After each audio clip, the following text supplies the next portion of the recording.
Everywhere I go, I meet people obsessed with population growth who say this is the thing which is destroying the living world. It is white people blaming brown people for a problem being created primarily and overwhelmingly by rich white people. There are some people who every day use as much resource and as much fossil fuel as a small African town does. But that's not the people we choose to defer the problem onto. No, we're choosing to defer it onto poorer people of colour in other nations and saying they're the problem because they are having too many babies. And it's true that all other things being equal, a higher human population exerts more environmental pressure than a lower human population. There are particular issues, particularly some local issues to do with habitat destruction, with urban space, which can be strongly affected by population. But to use it as a blanket explanation of all the environmental problems we face, including climate breakdown, including resource extraction,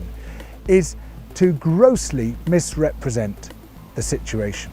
And this taps into a very deep vein of racist paranoia, which has been operating now for hundreds of years, where rich white people say, we are being overwhelmed, we are being outbred by them, and they're diluting the genetic stock. A classic example was Winston Churchill in 1943, who blamed the Bengal famine in India, a famine in which 3 million people died, on, to quote, those people breeding like rabbits. He blamed it on people having too many children. The reality was there was plenty of food in Bengal. There was enough food in Bengal. There wasn't even a serious drought. But the British, under Winston Churchill, were extracting the food from Bengal and using it to help furnish the soldiers in the war effort, to the extent that they caused 3 million people to die of starvation. It was a completely politically generated famine.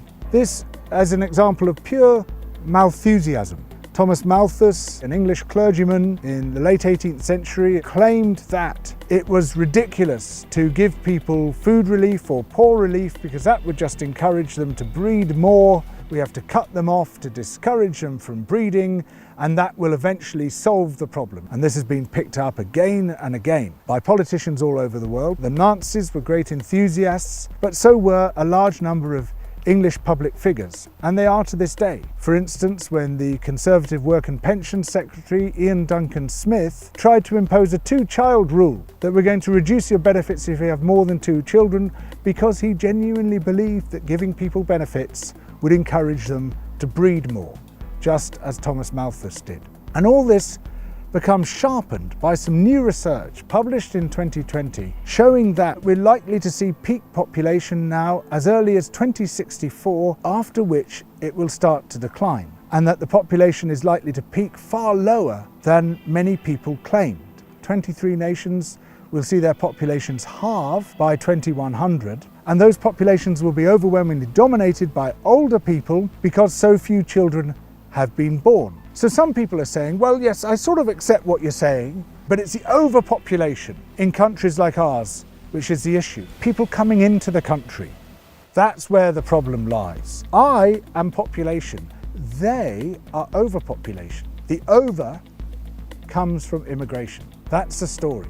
Now, one of the very interesting things about the demographic transition, about the change in the global fertility rate, which is happening with extraordinary speed, is that before very long, countries will certainly be concerned about population. They'll be concerned about falling population because there won't be anyone to keep the health service going. There won't be anyone to teach the children. There won't be many children to teach. There won't be anyone to look after the old people. And so this so-called immigration crisis that we're told we suffer from at the moment is actually keeping the country alive. And when that so-called immigration crisis stops, then we'll see what the real immigration crisis is, not having immigration.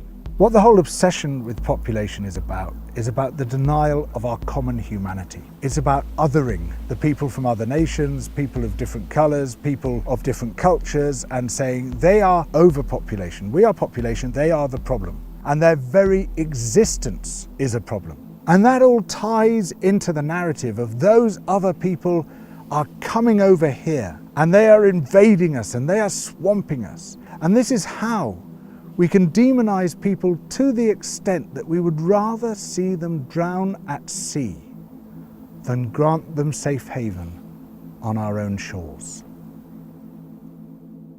One of the reasons I work with Double Down News is it's one of the very few broadcast outlets for big ideas. I can't get this stuff on the BBC or indeed any other mainstream broadcaster. If you want to talk about the big normative questions, Double Down News is the place to do it. So please support Double Down News through Patreon and allow these big issues to be aired.